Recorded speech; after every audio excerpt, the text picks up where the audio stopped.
A man marked by death, a nation living days of terror, a revelation that would change the course of history. Imagine being there, watching God choose a simple man to reveal the future of humanity. Have you ever wondered why, out of the 66 books of the Bible, Isaiah is considered the most extraordinary? Why he's called the evangelist of the Old Testament? Why Jesus quoted him more than any other prophet? Today, you'll discover something that will forever change the way you read the Bible. Get ready, because what you're about to hear isn't just history, it's a hidden message for our generation. A book that foretold the virgin birth 700 years before it happened, that described the crucifixion with chilling detail and portrayed the Messiah perfectly, long before anyone imagined it. This content is free, but the impact it can have on your life is deep. If this message touched your heart, respond with a simple gesture. Subscribe to the channel and turn on notifications. This helps us continue sharing the word every day. And what if I told you that Isaiah didn't only speak of the past and present, but also brought clear prophecies for the times we live in now? Do you know why Isaiah is called the fifth gospel? Because it contains 66 chapters, just like the 66 books of the Bible. The first 39 speak of judgment, like the Old Testament, and the final 27 of hope, like the New Testament. Coincidence? Impossible. What you're about to hear will take your breath away, because Isaiah holds prophecies so accurate, so supernatural, that skeptics have tried to make sense of them for centuries, and failed every time.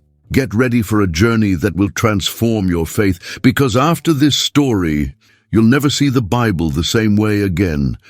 That year, Jerusalem was shrouded in shadows. The death of King Uzziah had cast a deep wave of fear and insecurity across the entire kingdom of Judah. In the streets, panic flowed like water, silent, yet visible in the eyes of every person. The king had ruled for 52 long years, bringing prosperity and safety, but now his death seemed to announce a dark and uncertain time.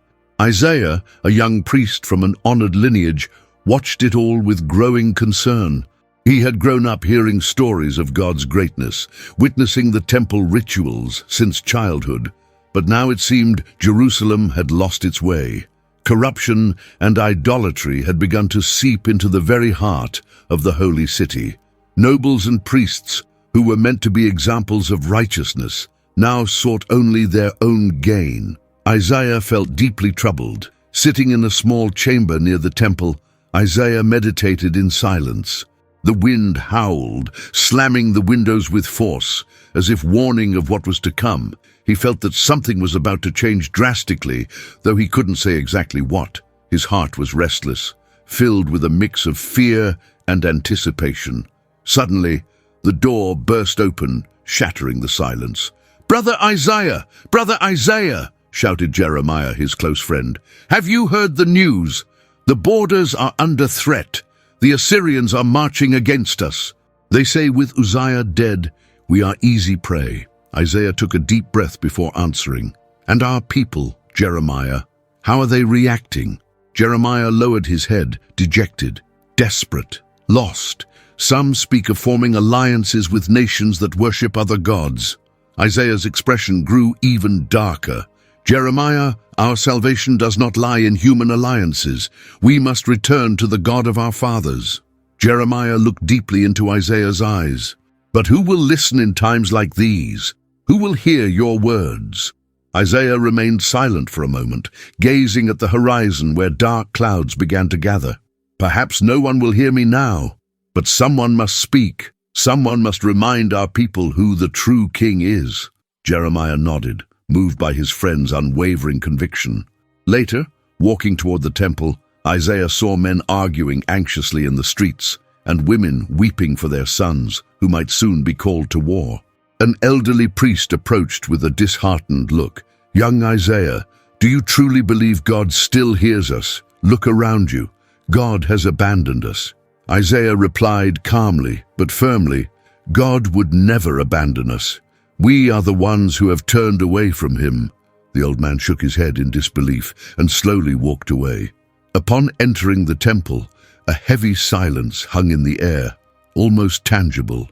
Isaiah approached the altar, knelt slowly, and began to pray. God of our fathers, we are lost. Our nation is drifting from your law. Our hope is fading. Where else can we look but to you? As he prayed, Isaiah felt a strong wind sweep through the temple, gently shaking the sacred veil. An indescribable presence began to fill the space, intense and overwhelming. A radiant light emerged from behind the veil, piercing through him with a brilliance too great to endure. Isaiah's eyes filled with tears, his body trembled uncontrollably. Lord, he cried with a trembling voice, what am I seeing? A voice resounded deep and majestic. Holy, holy, holy is the Lord of hosts. The whole earth is full of his glory. Isaiah fell to the ground, unable to withstand the force of the vision. Feeling completely unclean and unworthy, he cried out in despair, I am ruined, for I am a man of unclean lips, and I live among a people of unclean lips. And my eyes have seen the King, the Lord of hosts. A celestial being swiftly flew to the altar, taking a burning coal with tongs. Isaiah felt his heart pounding. The being approached with calm and mercy, reaching out the coal toward the young priest's lips. Do not fear, Isaiah, the celestial being said in a gentle yet firm voice. This coal has touched your lips. Your guilt is taken away. Your sin is forgiven. The pain Isaiah felt was deep, burning, but liberating. Then the divine voice echoed again throughout the temple. Whom shall I send? Who will go for us? Isaiah slowly raised his head. Even knowing the trials he would face, he felt compelled to answer. With resolve, he lifted his voice. Here I am, Lord. Send me. Yet little did he know that what he saw in that temple would haunt him for the rest of his life. Isaiah remained kneeling on the cold temple floor, his heart racing, his mind in absolute turmoil. His lips still burned from the touch of the heavenly coal, but now a new reality unfolded before his eyes, one far beyond any human understanding. Everything around him seemed to vibrate. The ground, the walls, even the air itself pulsed with an indescribable force. A light so intense appeared before him that Isaiah had to cover his eyes with his hands, unable to bear the blinding brightness. Through the gaps between his trembling fingers, he began to perceive extraordinary details. Before him stood a majestic throne, high and exalted, radiating a pure and penetrating light. Seated on the throne was the Lord, a vast, immeasurable figure whose face could not be beheld, so great was his glory. Around the throne, celestial beings with 6 wings flew continuously. Isaiah watched, both fascinated and terrified, as 2 wings covered their faces, 2 their feet, and with the other 2 they hovered in the air.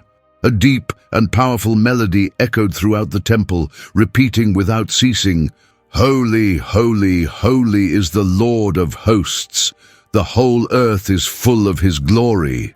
The voice of these beings resonated deep within the prophet's soul, causing every fiber of his body to tremble.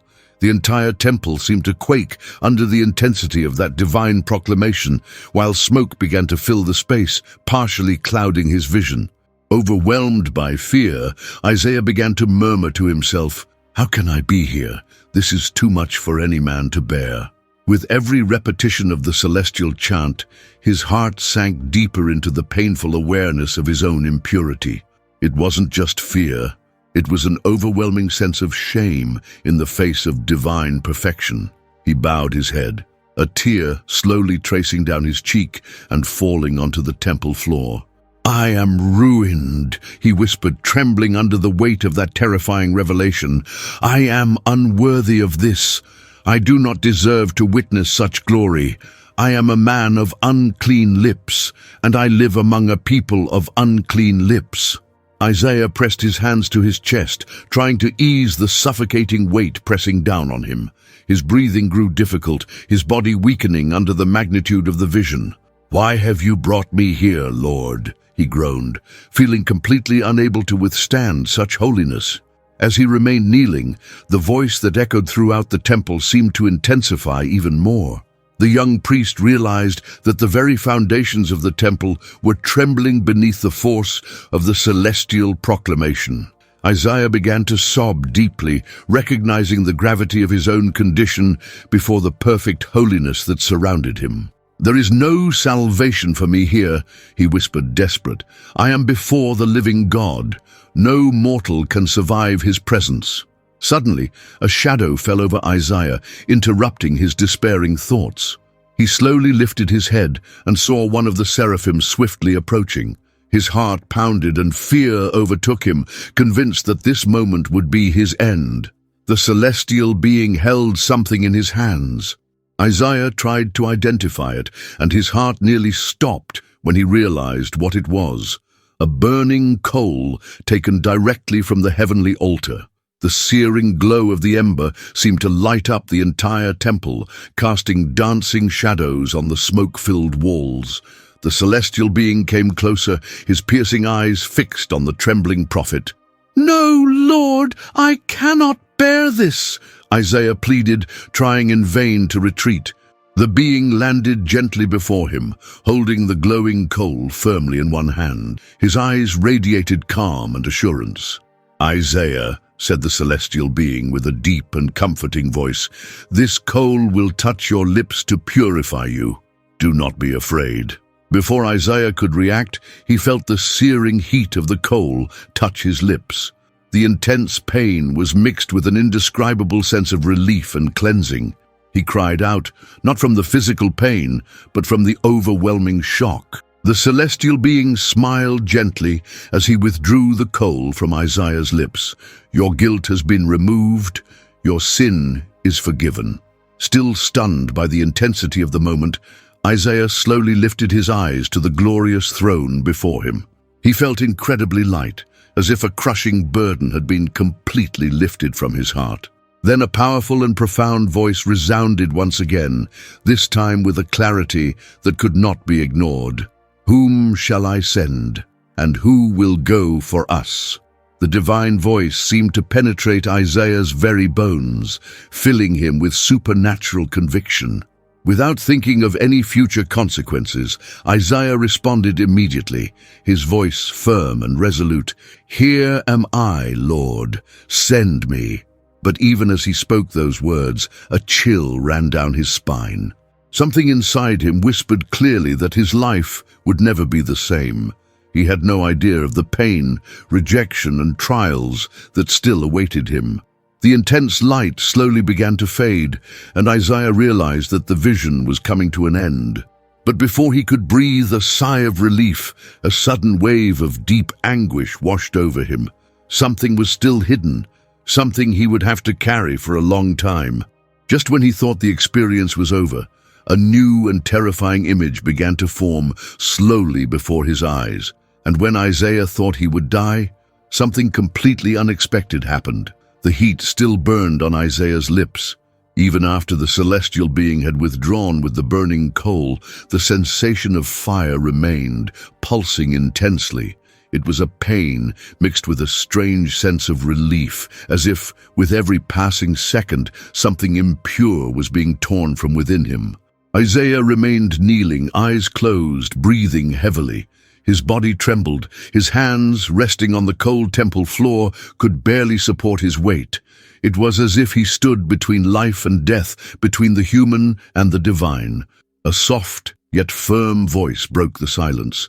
"Rise, Isaiah." He opened his eyes with effort. Before him, still hovering in the air, was the seraph who had touched his lips. The light surrounding him was less blinding now, but the glory of the place remained undeniable. "Your guilt has been removed," the celestial being repeated. "Your sin has been forgiven." Isaiah, his voice hoarse, asked, "Why? Why me? I am nothing more than a fragile man, a sinner." The seraph only smiled, as if the answer were too obvious to be spoken. Then the atmosphere began to vibrate once more. A voice, more powerful, more majestic than any Isaiah had ever heard, echoed through the walls of the temple. "Whom shall I send, and who will go for us?" Isaiah felt his heart stop for a moment. The question seemed to float in the air, awaiting a response, as if the universe itself waited on the decision of a single man. He looked around, as if searching for someone else who might take on such a responsibility. But the temple was empty. save for the celestial beings and the overwhelming presence of God. I am here." His voice came out weak at first, but then gained strength, as if a new vigor was rising from within. "Here am I! Send me!" The words left his lips before he could even reflect on the consequences. It was an impulse, a deep inner certainty, a response not born of the mind, but of the soul. For a brief moment, silence fell. Not even the seraphim sang. Only the sound of Isaiah's heavy breathing filled the air. Suddenly, the light around the throne grew brighter. It was as if heaven itself was responding to his answer. The celestial being before him drew closer once more, looking him in the eyes with a gaze that held both compassion and solemnity. "Then listen carefully, Isaiah," he said. "The path you have chosen will not be easy. Your words will be like hammers breaking stone, but they will strike hearts of stone. You will speak to the people, but they will shut their ears. You will prophesy, but they will not believe." Isaiah furrowed his brow, confused. "Lord, how long will this go on? Until when will they not listen?" The answer came like thunder, rumbling through the temple walls. "Until the cities lie ruined and without inhabitant, until the houses are deserted and the fields desolate, until the Lord drives the people far away, and the land is left utterly forsaken." Isaiah's blood ran cold. His hands began to tremble again. He sensed that the mission was far greater, far heavier than he had ever imagined. The celestial being then made a gesture toward him. "But Isaiah, even in the midst of destruction, a remnant will remain, a stump, a holy seed will survive." Isaiah took a deep breath, trying to absorb it all. He felt small, powerless, yet at the same time a new fire began to burn in his chest, a fire that no rejection, no pain, and no future suffering could extinguish. Still on his knees, he closed his eyes for a moment, preparing himself spiritually for what was to come. When he opened his eyes again, the temple seemed to have returned to normal. There was no more smoke, no visible seraphim, no radiant light. But Isaiah knew his life would never be the same. He stood slowly, looking toward the altar with a mixture of awe and reverence. As he stepped out of the temple, the first rays of sunlight pierced through the clouds, as if the heavens were whispering to him, "This is only the beginning." Isaiah took a few steps outside and, looking toward the city, saw the people going about their routines, completely unaware of the supernatural experience he had just lived. Jeremiah, his friend, spotted him from afar and ran to him. "Isaiah, where were you? You look different." Isaiah, his eyes still glowing with emotion, simply smiled, took a deep breath and replied, "Jeremiah, I believe God has given me a mission." Jeremiah stared at him, startled. "What kind of mission?" Isaiah looked to the horizon, his expression serious. "A mission that will hurt more than I can imagine," he answered without hesitation, unaware of just how painful his mission would truly be. Before we continue, we ask for your support. Subscribe to the channel and leave a like to help us keep bringing deep Bible stories like Isaiah's to more and more hearts. Now, let's continue with the journey of this prophet who saw the future through eyes of faith. Isaiah walked slowly through the streets of Jerusalem, feeling the weight of the mission he had just received. Each step seemed to carry the echo of the divine voice still ringing in his mind.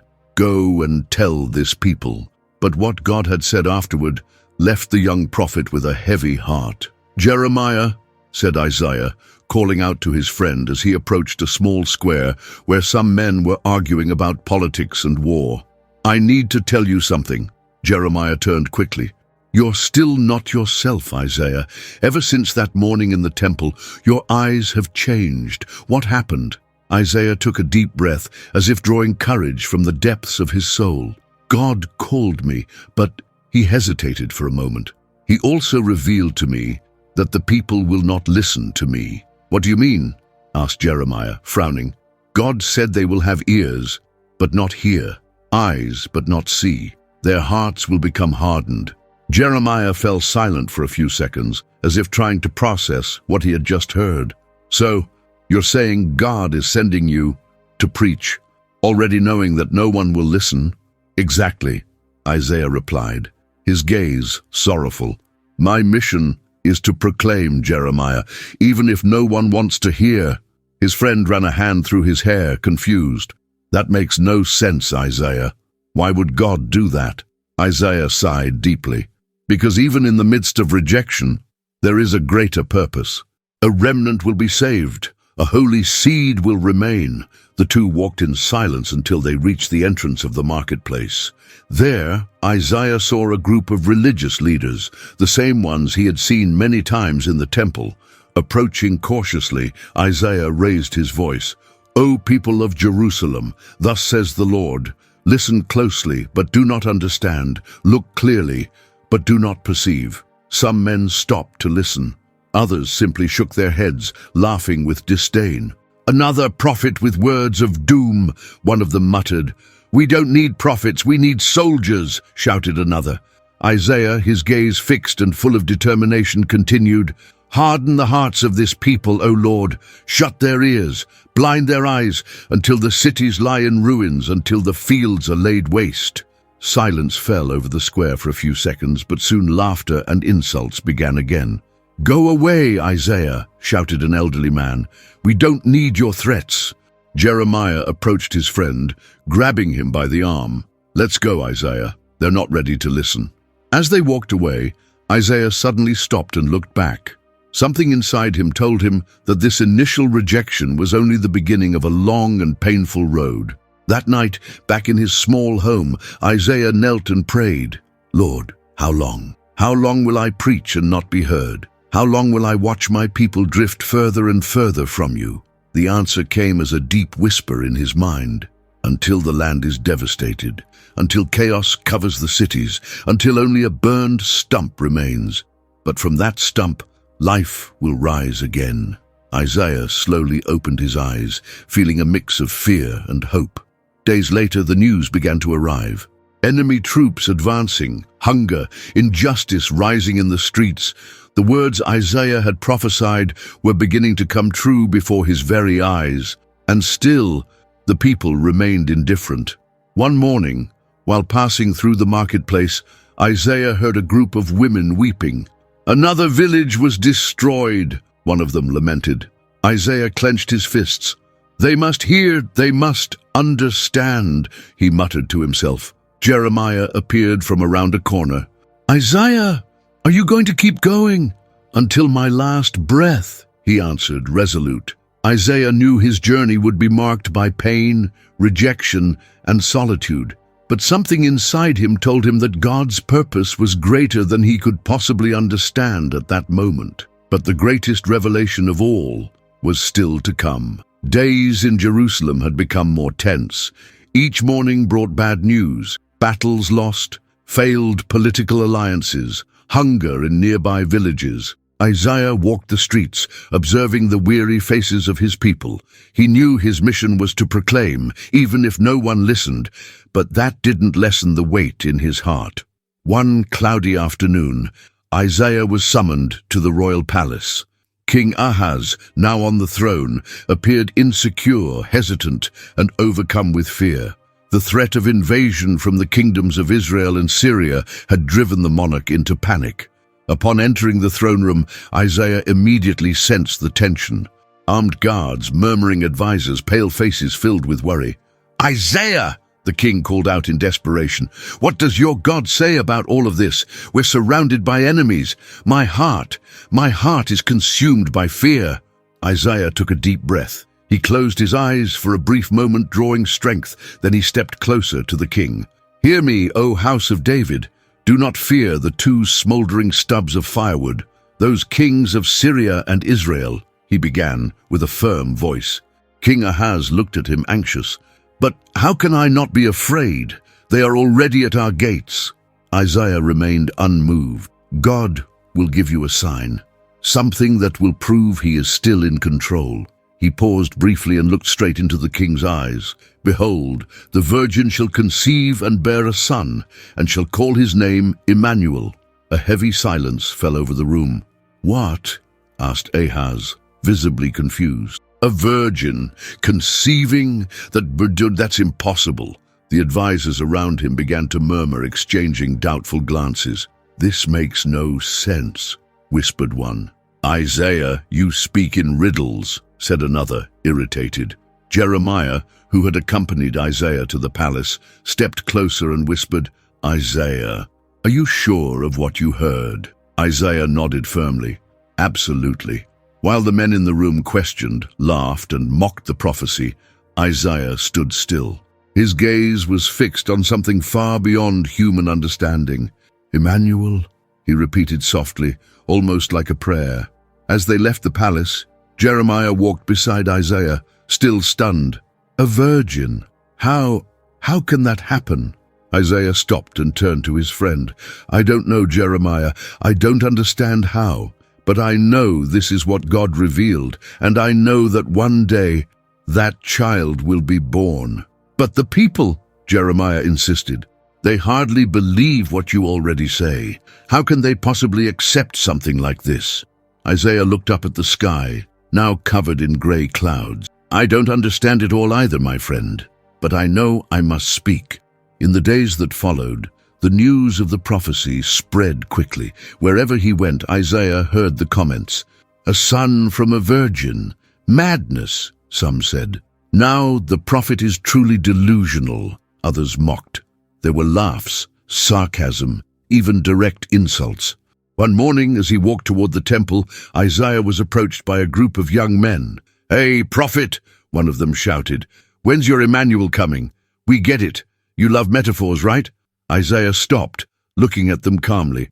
Laugh today, mock now, but the words of the Lord do not fail. The group burst into laughter as they walked away. Back in his home, Isaiah knelt again, as he had done so many times before. Lord, why do you show me things my mind cannot grasp? Why do you make me proclaim a sign so mysterious? The silence of the night was his only answer. And then, as he sat there with eyes closed and a heavy heart, Isaiah had another brief vision. A woman bathed in light, her belly growing, and a child in her arms. Emmanuel, he whispered, tears streaming down his face. The image vanished as quickly as it had appeared. Isaiah remained motionless, struggling to breathe. This defies all human logic, he whispered as tears continued to fall. Isaiah realized that what he had seen defied all human logic. The weeks following the revelation of the sign of Emmanuel were even more challenging for Isaiah.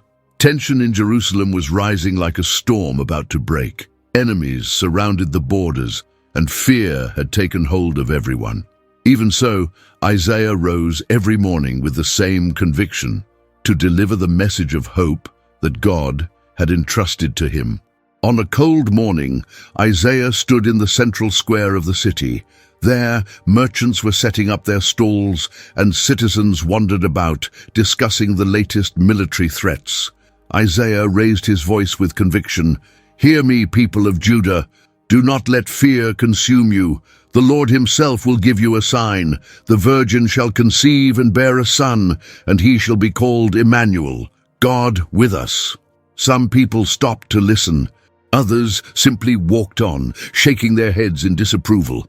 From the crowd, a man shouted mockingly, Ah, the dreaming prophet returns with his messages of doom and impossible promises.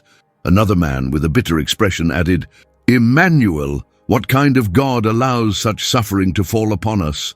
Isaiah, undeterred, continued, Even in the midst of despair, there is hope. This child will be a sign that God has not abandoned us. Even when there is silence, even when everything around us screams defeat, God is with us. Jeremiah, always nearby, came closer and whispered, Isaiah, don't you see that the more you speak, the more hatred you stir? They look at you with contempt. Isaiah closed his eyes briefly. I know, Jeremiah, but if God told me to speak, I will speak.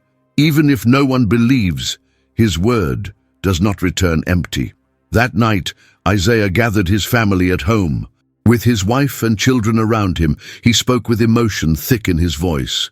My children, I know many laugh at me. They say I'm mad, But I want you to know I believe every word the Lord has given me. One day this child, this Emmanuel, will be born, and he will change everything." His wife, always quiet, gently touched his hand. "I believe you, my love." Isaiah smiled, his eyes brimming with tears. Days later, a group of religious leaders came looking for Isaiah at the temple. Their faces were stern, almost hostile. "Isaiah," said the eldest among them, "we can't allow you to keep spreading false hope among the people. We are already suffering enough." "These words are not mine," Isaiah replied firmly. "They are from the Lord of hosts. If he sent me to proclaim hope, that is what I will do." The man snorted in anger. "Then may your God protect you, because the people are tired of empty promises." As the leaders walked away, Isaiah remained there, alone in the temple, his eyes fixed on the altar. "Lord, I am tired. My heart aches, but I will not back down." That night, Isaiah had a brief dream. In the dream, he saw a small boy running among the olive trees with a peaceful smile and a serenity that seemed to wrap around everything. "Emmanuel," he whispered as he awoke, his face wet with tears. But even in that image of hope, Isaiah sensed that there was something greater, something still hidden from his understanding. The sign of the Virgin was only the beginning, but it was only a sign. The greatest mystery remained hidden. The days dragged on, and Jerusalem remained submerged in uncertainty. Military threats were increasing, and hunger was beginning to invade the poorest homes. The people walked the streets with their heads down, their eyes dull, carrying on their backs the heavy weight of hopelessness. Isaiah, however, remained steadfast. Every morning, before the sun had even risen, he climbed one of the hills near the city to pray. "Lord," he whispered, his eyes lifted to the still dark sky, "your people are weary. We are on the verge of collapse. We need a word, a sign, a light." That morning, while still on his knees, something extraordinary happened. Isaiah felt his body tremble. A new vision filled his mind. It was as if the heavens had opened before him.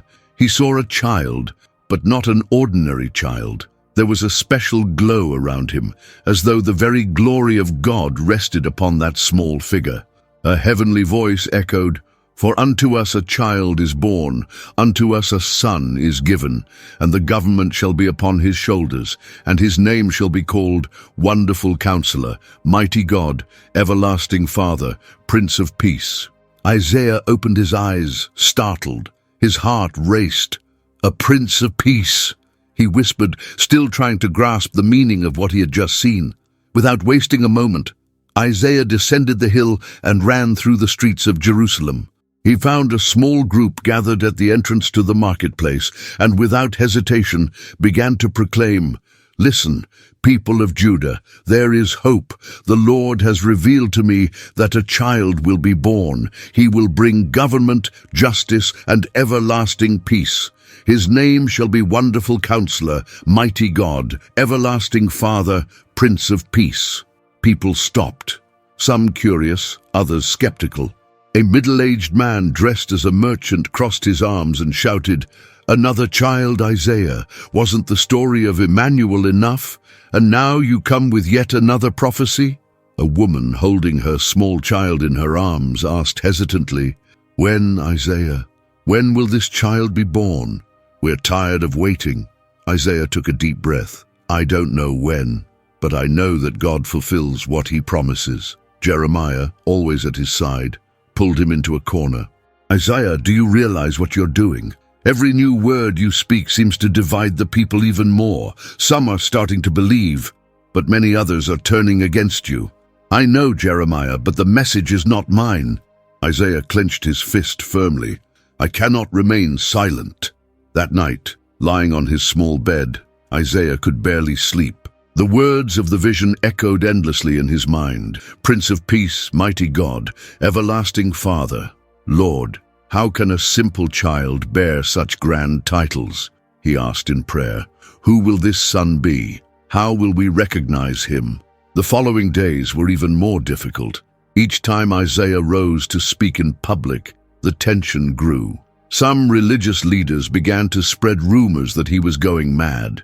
They claimed his visions were just the result of exhaustion and despair. One afternoon, Isaiah was walking through the temple corridors when he was approached by a group of priests. "Isaiah," said the eldest in a tone of authority, "we want you to stop speaking about these children. You're confusing the people." "Confusing," Isaiah replied, his eyes filled with determination. "I am proclaiming the truth. God is speaking." "Truth?" mocked another priest. "What kind of God promises salvation through a child? Where is the army? Where is the strength we need?" Isaiah took a deep breath. "It's not by armies, nor by human strength," he answered. "God's answer will come in a way you do not expect." The priests walked away laughing, while Isaiah stood there, eyes fixed on the altar, his heart heavy. That same night, while praying at home, Isaiah had another brief vision. He saw crowds of people, not just Israelites, but people from many nations, speaking different languages and coming from different cultures, all walking toward a great light on the horizon. "The people who walked in darkness have seen a great light," he whispered, repeating the words forming in his mind. The next day, he returned to the central square and proclaimed, "The people who walked in darkness will see a great light. Those who dwell in the land of the shadow of death, upon them the light of the Lord will shine." But, as before, many ignored him. Others laughed. Some, more enraged, began throwing stones at him. Isaiah dodged and, protected by Jeremiah, managed to flee through the narrow alleys of Jerusalem. Once safely home, he fell to his knees. "Lord, how will all this happen? When? Where? Who will this child be? How will the people believe?" Once again, silence seemed to answer. A mixture of hope and confusion filled the prophet's heart. Isaiah knew he was in the midst of something far greater than he could comprehend, but the true meaning of it all was still hidden from his eyes. Isaiah did not yet fully understand how this would change everything. The light of hope Isaiah carried after the vision of the Prince of Peace was beginning to dim under the weight of the new messages God entrusted to him. The words now coming to his heart were sharp, cutting like a double-edged sword. There were no more promises of immediate comfort. Now, what God wanted him to proclaim was judgment. The next morning, Isaiah walked to the temple entrance with a pale face and hollow eyes from countless nights spent weeping in silence. "Jeremiah," he called to his friend, his voice trembling. "Today, the words the Lord has given me are too heavy." Jeremiah looked at him with concern. "More judgment, Isaiah." The prophet only nodded, taking a deep breath before raising his voice to all who passed along the temple steps. "O house of Israel, O Judah, thus says the Lord of hosts, woe to Assyria, the rod of my anger. With it I will strike down rebellious nations. And as for you, people of Jerusalem, your arrogance will be brought low. The proud will be humbled, and the land will be laid waste." People paused for a moment. A strange silence hovered in the air, but murmurs soon followed. "He's finally lost his mind," said one of the elders. "Always that voice of condemnation. Where is the God of mercy our ancestors worshipped?" Another mocked. Isaiah stepped down from the stairs, walking through the streets as he continued to proclaim, "Cities will be devastated, trees will be felled, vineyards destroyed. The pride of Judah will be crushed. You trust in human alliances, in your armies? Know this, the day will come when your warriors will flee without looking back." Jeremiah walked beside him, his head lowered. "Isaiah, they won't listen. They don't want to listen." "I know," the prophet replied, his voice heavy, "but I cannot remain silent." That night, Isaiah barely slept. Kneeling on the cold floor in prayer, he cried out, "Lord, how long must I proclaim judgment and destruction? How long must I see closed faces, deaf ears, and hardened hearts?" And as a response, another vision appeared before his weary eyes. He saw scorched lands, homes reduced to dust, children crying in the streets, mothers mourning, and priests with torn garments sitting in the ashes. "This is the price of disobedience," he murmured, as tears streamed down his cheeks. The next day, during a small gathering with a group of farmers, Isaiah tried to warn them. Your fields will be seized, your harvests destroyed. The enemy will come like a swarm of locusts. Hear the voice of the Lord while there is still time. One of the men stood up angrily. Silence, prophet! Our problems are political, not spiritual. We don't want to hear your threats anymore. Isaiah stood firm. You may silence me, but you cannot silence the voice of God. Jeremiah once again pulled him away, afraid Isaiah would be stoned on the spot. As they walked through the narrow alleys, Isaiah suddenly stopped. His eyes were fixed on something only he could see. Jeremiah, I love them. I love this people, but their hearts are so hardened, Isaiah said with a broken voice. How can I bear to witness all of this and not be able to stop it? You've done everything you could, Jeremiah replied, placing a hand on his friend's shoulder. All that's left now is to pray. Isaiah nodded, but the weight of the mission was nearly unbearable. That night in silence, he once again isolated himself in the temple, kneeling near the altar. Lord, my heart is broken. The words you give me are heavy as stones. How long? How long? A strong wind blew through the temple curtains. Isaiah felt a chill run down his spine. God had shown him the consequences of disobedience, but the prophet sensed that the suffering to come would not be the people's alone. He himself would still face pain he could not yet imagine.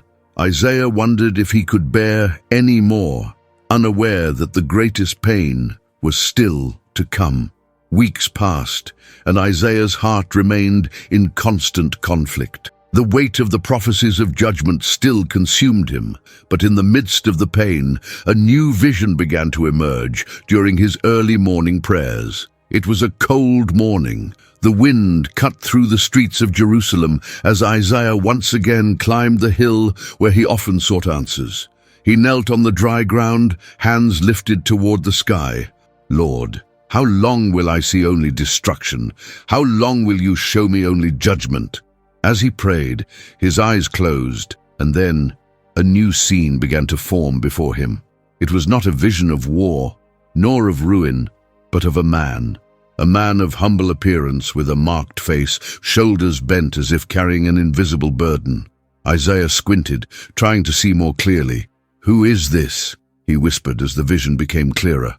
A soft, yet firm voice echoed in his mind. Here is my servant whom I uphold, my chosen one in whom my soul delights. I will put my spirit upon him, and he will bring justice to the nations. Isaiah opened his eyes, breathing rapidly.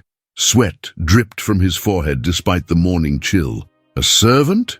He murmured, rising slowly. Who is this man? That very day, as he walked through the narrow streets of the city, Isaiah passed familiar faces. Some looked at him with disdain, others with pity. He knew his reputation among the people was increasingly damaged, but in that moment, none of it mattered. His mind was completely consumed by the image of the servant. Upon meeting Jeremiah again, Isaiah decided to share what he had seen. Jeremiah, I had another vision. Another one? His friend asked with a worried look. Yes, but this time it was different. It wasn't about war or judgment. It was about a man, a servant. Jeremiah frowned. A servant? Who? I don't know. Isaiah shook his head, clearly confused, but he was special. There was something divine about him, and at the same time, such deep humility. And what was he doing? Isaiah took a deep breath. He brought justice, but without shouting, without raising his voice in the streets. He didn't break a bruised reed nor snuff out a smoldering wick. He carried suffering, as if it were his own. Jeremiah was silent for a moment, taking in every word. Isaiah, do you think this man is already among us? I don't know, the prophet replied, looking toward the horizon. But I feel his mission will be greater than anything I've ever declared. In the days that followed, Isaiah began writing down the words coming to his mind, almost as a release. Listen to me, you islands. Hear this, you distant nations. The Lord called me from the womb, from the body of my mother. He named me. He paused, taking a deep breath, feeling the weight of each word his pen released. From the womb, he whispered, a chosen one, from before birth. One afternoon, while crossing the marketplace, a young man approached with a mocking tone. "Hey, prophet, now you're talking about a mysterious servant. Who's next? An invisible king? An army of angels?" Laughter erupted around him.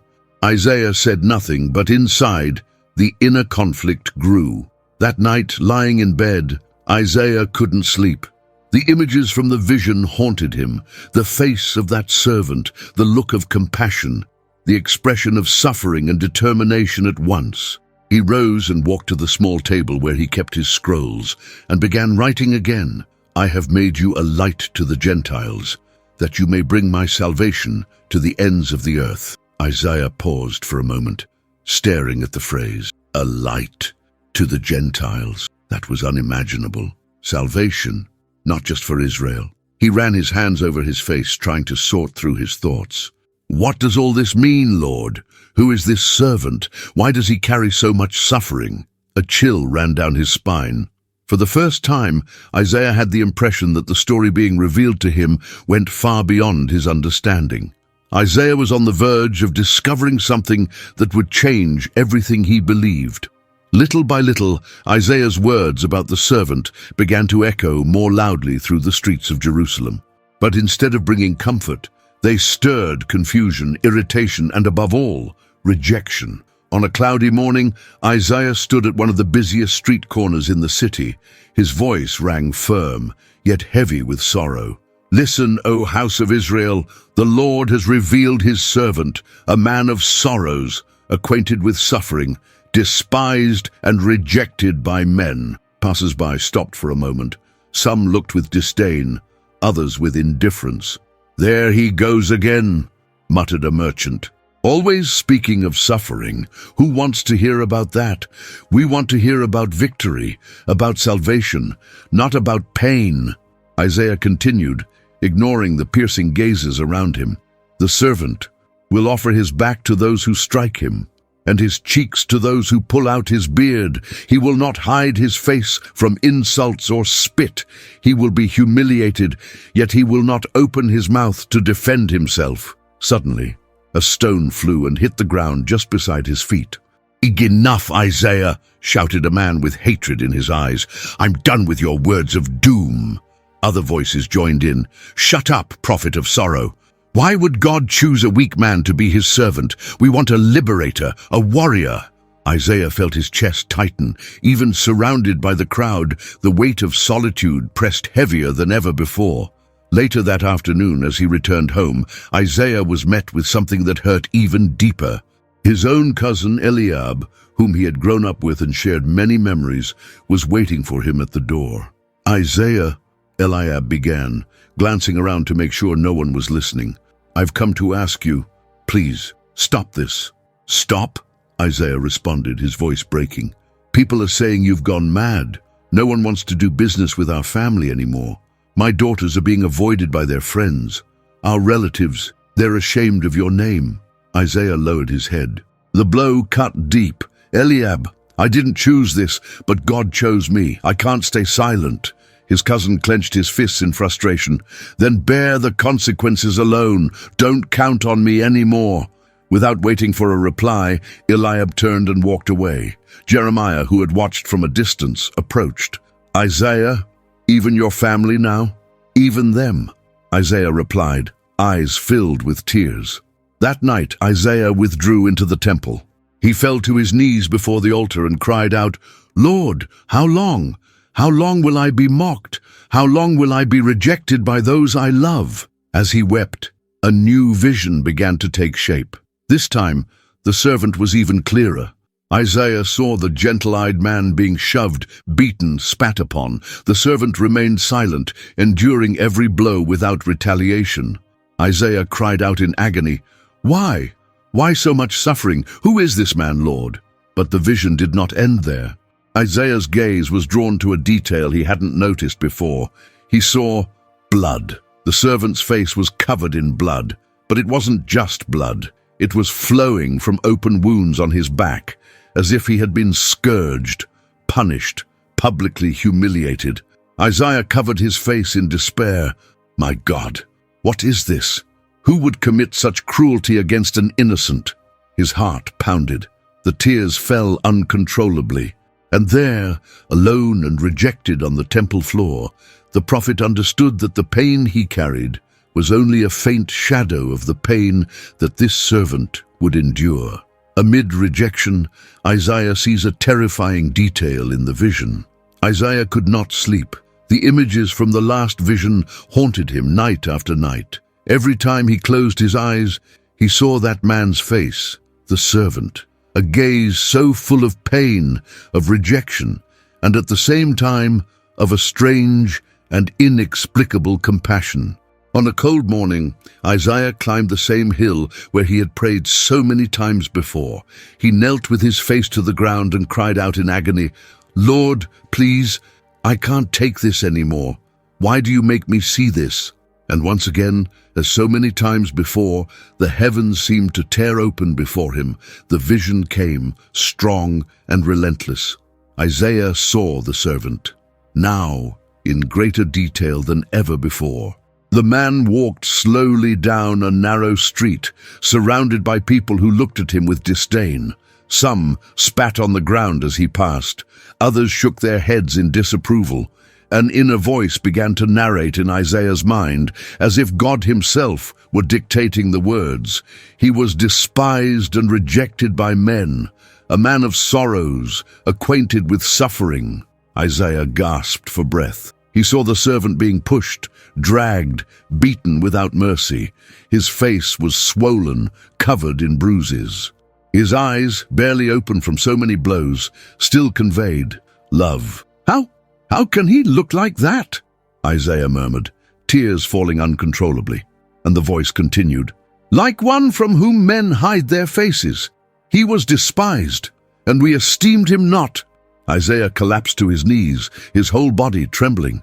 The pain he saw was so real, so intense, it felt as if it pierced his own flesh. Suddenly, the scene shifted. Now the servant was being scourged. Isaiah saw his back, torn, lacerated, bleeding with every lash.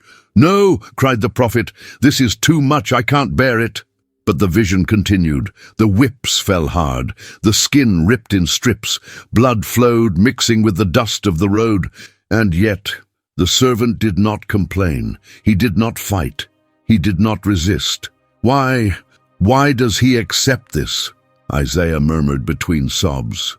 And then, as if God himself answered, the sacred voice continued, "Surely he took up our pain and bore our suffering, yet we considered him punished by God, stricken by him, and afflicted."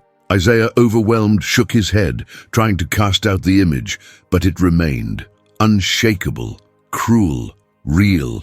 The vision continued. Now the servant was being led somewhere. Isaiah couldn't see exactly where, but he could hear the sounds of shouting, of mockery, and the distant weeping of women. "But he was pierced for our transgressions. He was crushed for our iniquities," the voice continued. Isaiah felt his strength leave him. His legs gave way, and he collapsed completely to the ground. "Crushed," he whispered, "because of our guilt, our sins." The weight of the revelation was suffocating. Then the final scene of that vision struck him like a blow to the chest. The servant, lying still, his body covered in wounds, eyes closed, lifeless. Isaiah covered his face with his hands and screamed in despair, "Lord, I can't take it anymore. Don't show me anymore. It's too much for me." The wind blew fiercely over the hill. Dry leaves swirled around the prophet lying prostrate. He remained there, motionless, weeping. Jeremiah, who had been searching for him since morning, finally found him. "Isaiah, what happened? Are you all right?" Isaiah lifted his eyes, red, broken, his voice weak, full of desperation. "No, Jeremiah, I'm not. What I saw, what God showed me, I feel I can't bear it anymore." Jeremiah helped him to his feet, but Isaiah knew what he had just witnessed was only the beginning of a far greater suffering. He felt he could endure no more, not knowing this was only the beginning. Isaiah could barely lift himself from the ground after the vision of the wounded and humiliated servant. The images were still etched into his mind with terrifying clarity. The words he had heard echoed like a silent thunder in his heart. Even as he walked home, His legs felt like lead. Each step was dragged forward, as if the weight of all the pain he had witnessed rested upon his shoulders. Jeremiah walked closely behind, watching with deep concern. "Isaiah," he said, gently placing a hand on his shoulder, "ever since that vision, you barely speak, barely sleep. What did you see?" Isaiah stopped, took a deep breath, and replied in a low voice, "Jeremiah, something I can't even explain. It's as if heaven itself wept, as if the judgment I always proclaimed wasn't falling on the guilty, but on someone innocent."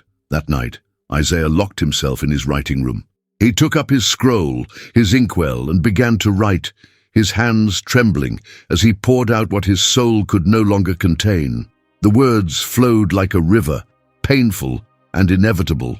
"But he was pierced for our transgressions. He was crushed for our iniquities. The punishment that brought us peace was upon him, and by his wounds we are healed." Isaiah paused. The tears fell unnoticed. The inkwell slipped from his hand, staining the parchment. He took a deep breath, trying to control his emotions. "Pierced," he whispered, "but 'tis how?" He placed a hand over his heart, feeling it tighten. The images returned with force. The servant now bound to something.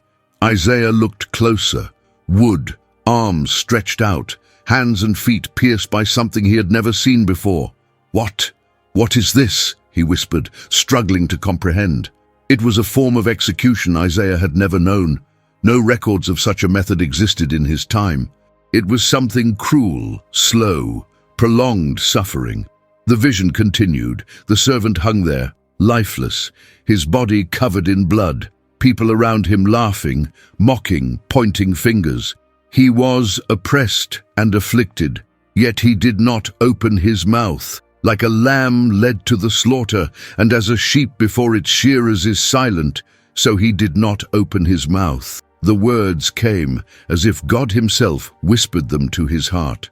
Isaiah dropped the quill and covered his face with both hands. "Why, Lord? Why does this man endure all of this without complaint? Why doesn't he defend himself?" he cried in despair. He recalled the trials he had seen in Jerusalem, men screaming, struggling for their lives before the judges. But the servant, he remained silent. How can someone be condemned unjustly and still accept it? The questions pounded in the prophet's mind. In another quick vision, Isaiah saw the servant's body being taken down from that wooden structure. A man gently wrapped him in a cloth, carried him to a new tomb carved into rock. He was assigned a grave with the wicked and with the rich in his death, Isaiah murmured, shocked by the accuracy of the images. The tears returned, now heavier. "It makes no sense!" he shouted, rising abruptly and knocking over scrolls and inkwells. "Why an innocent man? Why must someone so pure suffer like this?"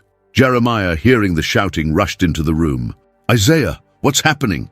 Isaiah, with bloodshot eyes and ink-stained cheeks, answered between sobs. "I saw it. I saw every detail. The suffering, the beatings, the nails, the humiliation, the death." Jeremiah remained silent for a moment, stunned. "But why?" he finally asked. Isaiah looked at his friend, his eyes filled with pain and awe. "Jeremiah," he said, his voice low but firm, "it wasn't for his sins. It was for ours. All the guilt, all the pain that was ours was laid upon him." His friend stepped back, as if trying to process those words. "But Isaiah," he stammered, "this is too cruel. No one would do that for a people who rejected him." Isaiah slowly nodded.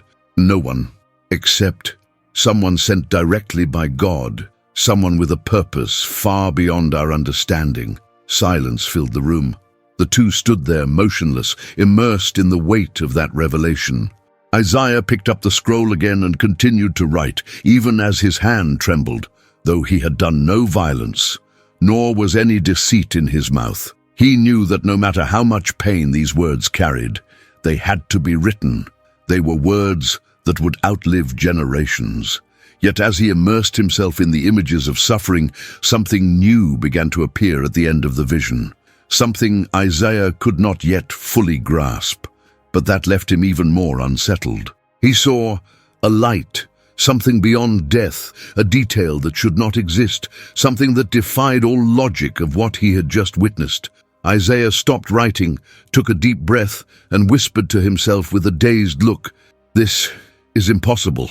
Isaiah realized he was not just describing suffering, but something unimaginable.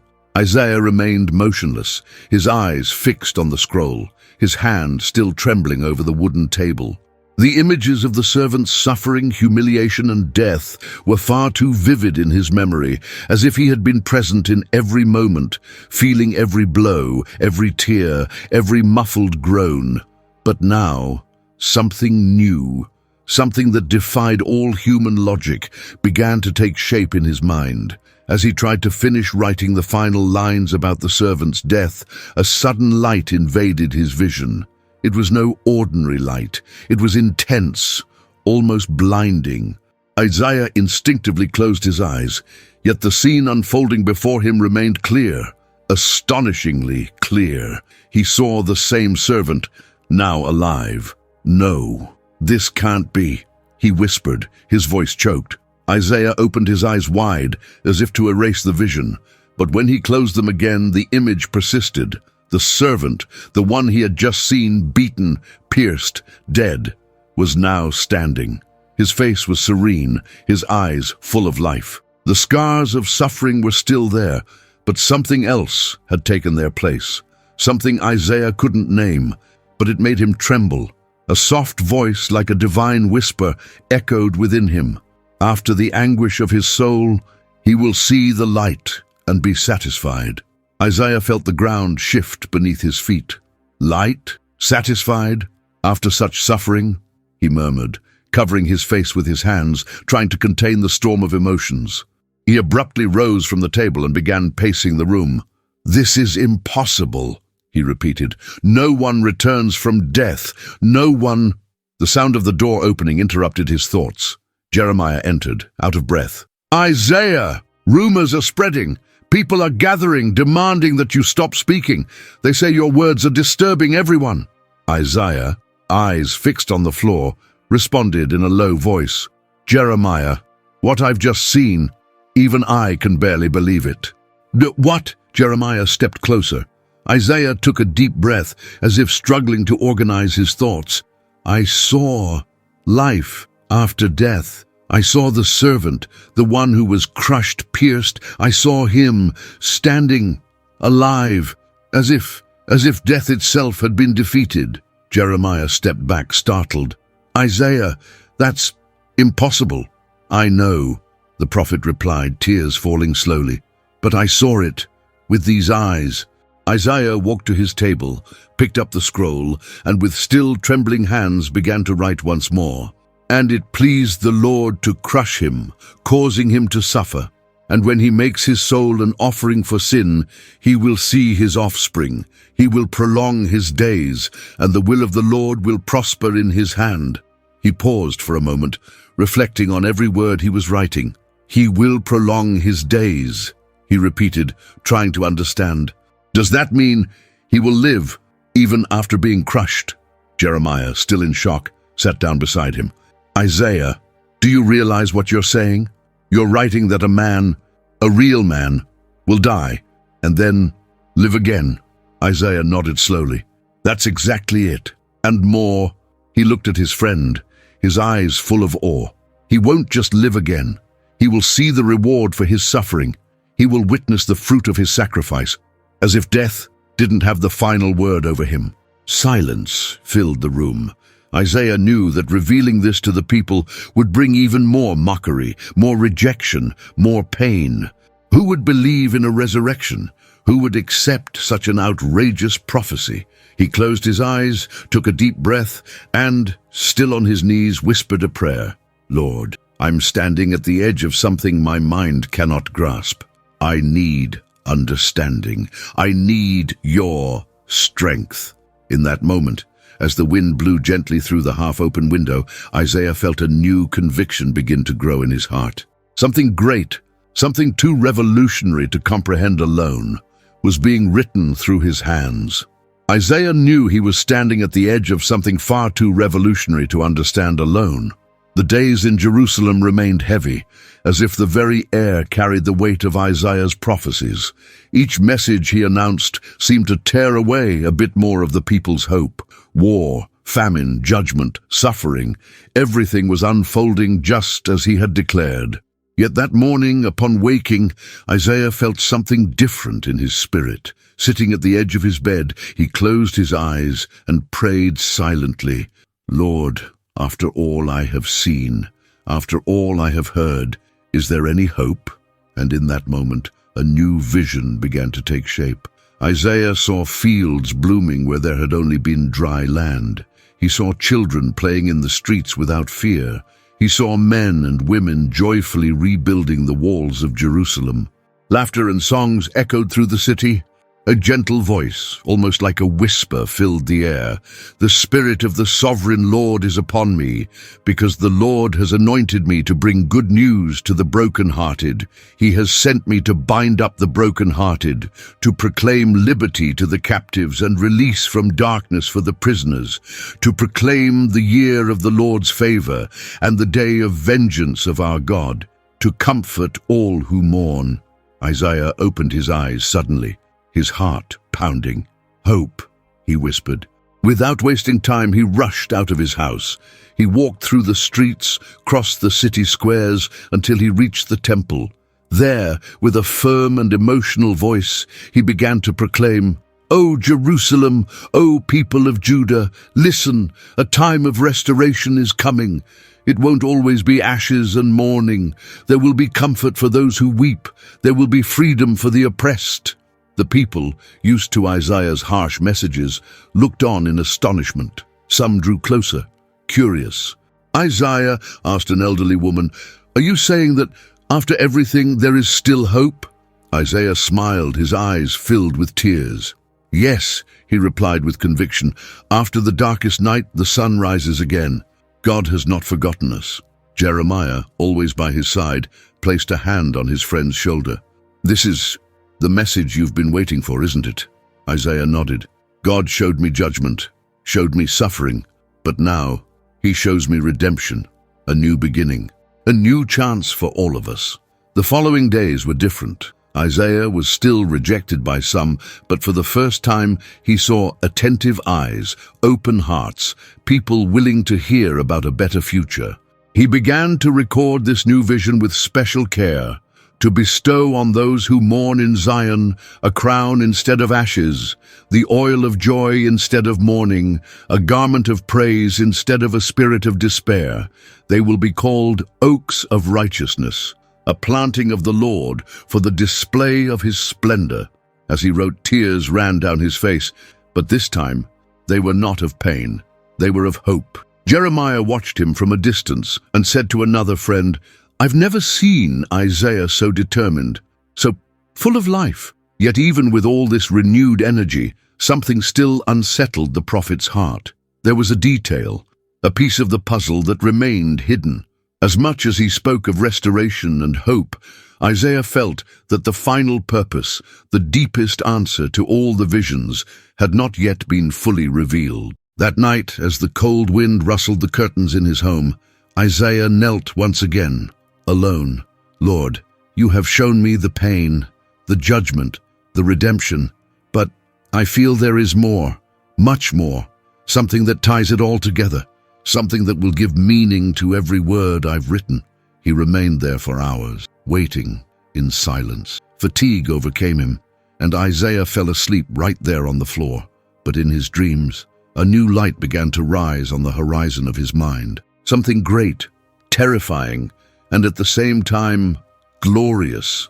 But the final revelation, the true answer to the question, why is the book of Isaiah the most astonishing in the Bible, was still to come. Isaiah awoke still on his knees, his face resting on the stone floor. The dawn slowly crept into his small home, casting golden beams of light through the cracks in the window. His body ached, his knees were bruised, but there was a different kind of peace, and at the same time, a tension in the air he had never felt before. He stood up slowly, washed his face, took a deep breath, and with trembling hands, picked up a new scroll. Something in his spirit compelled him. The words came with overwhelming urgency. Isaiah closed his eyes. The visions returned, but this time everything seemed to make sense. He saw the servant, saw the unlikely birth from a virgin. He saw the child grow, full of wisdom, bringing comfort to the afflicted, healing to the sick, freedom to the oppressed. He also saw the scorn, the betrayal, the suffering, the death, and then life emerging where there had only been death. Isaiah opened his eyes, tears streaming down his face. "My God," he whispered, voice breaking, "everything points to him. Everything I saw, every word I declared. It's about one single man, one single Savior." Jeremiah rushed into the room, calling out to him, "Isaiah, are you okay? You look pale." Isaiah looked at him with eyes shining, as if seeing beyond what human eyes could perceive. "Jeremiah, I understand now. I finally understand." "Understand what?" Isaiah took a deep breath and answered, a mix of emotion and awe in his voice. "All the visions, every word of judgment, every promise of redemption, every image of suffering and glory, it all points to the Messiah, the servant, Emmanuel, the Prince of Peace. They are all him, one man, one plan, one Savior." Jeremiah stood in silence, stunned. "But, Isaiah, how can that be? You're speaking of things that will happen centuries from now. How can you be so certain?" Isaiah picked up the scroll and, with a firm voice, recited, "He shall see the fruit of the travail of his soul and be satisfied. By his knowledge, my righteous servant shall justify many, for he shall bear their iniquities." The prophet set down the pen, his eyes brimming with tears as he looked at his friend. "I am writing the gospel itself, even before it happens." Jeremiah dropped into a seat, speechless. "This is unbelievable," he muttered. Isaiah continued, "The nations will see him. Kings will shut their mouths because of him. He will be exalted, lifted up, and greatly glorified. But before that, he will be rejected, pierced, crushed for us." Isaiah rose, walked to the window, and gazed at the horizon. "I don't understand all the details, Jeremiah, but I know one thing. One day, when this servant comes, he will fulfill everything God has shown me, every word, every tear, every promise."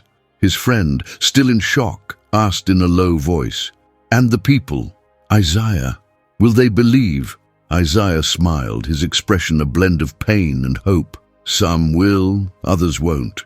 But when it all happens, when every prophecy is fulfilled, the whole world will know." He closed his eyes, breathed deeply, and with his gaze fixed on the heavens, declared aloud, "For the Lord of hosts has spoken, and his word never fails." At that moment, a deep certainty filled Isaiah's heart. He had been chosen to record the greatest plan in the history of humanity. A plan that would only be fully understood centuries later, but which was beginning right there, in each line, in every prophecy flowing from his mouth. And now, as he finished writing, Isaiah set down the pen, took a deep breath, and smiled with tear-filled eyes. "And now, do you understand why the book of Isaiah is the most astonishing book in the Bible? The revelation might just shock you. When Isaiah finished his prophecies, he may not have fully grasped the magnitude of what he was leaving to the world. He was just a man, with his doubts, his fears, his tears, but also with a courage that few possess. A man who chose to obey, even when everyone around him rejected him. A man who, even without fully understanding, kept writing, kept speaking, kept prophesying. Today, when we look at the pages of the book of Isaiah, we don't see mere ancient texts or poetic words. We see a prophetic map, a timeline stretching across centuries, pointing directly to the coming of the Messiah, Jesus Christ. Every detail described, from the virgin birth to the brutal suffering, from rejection to resurrection, was fulfilled with a precision that defies all human logic. And what about the prophecies yet to be fulfilled? Isaiah also spoke of the second coming, the glorious return, a kingdom of eternal peace where there will be no more death, nor sorrow, nor crying, nor pain. Isaiah 25:8. Isaiah's words are an invitation, a call for you to choose to trust just as he did, even in the face of rejection, to proclaim hope, even amid crisis, to believe in God's promises, even when everything around you screams the opposite. If Isaiah, centuries before Christ, could see so clearly what we would only come to understand much later, imagine what God can still reveal to you today. And so, the question that echoes into our time is simple yet powerful. What about you? Are you ready to live with the same faith and courage as Isaiah?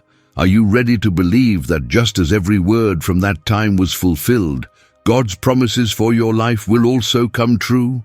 The book of Isaiah is not just history. It is living testimony that God speaks. And when he speaks, nothing can stop his word from being fulfilled.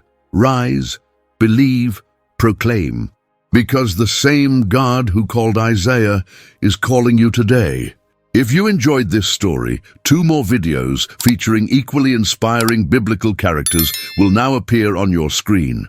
Click, watch, subscribe to the channel, and leave a like. May God speak to you, just as he spoke to Isaiah in the most unexpected moments.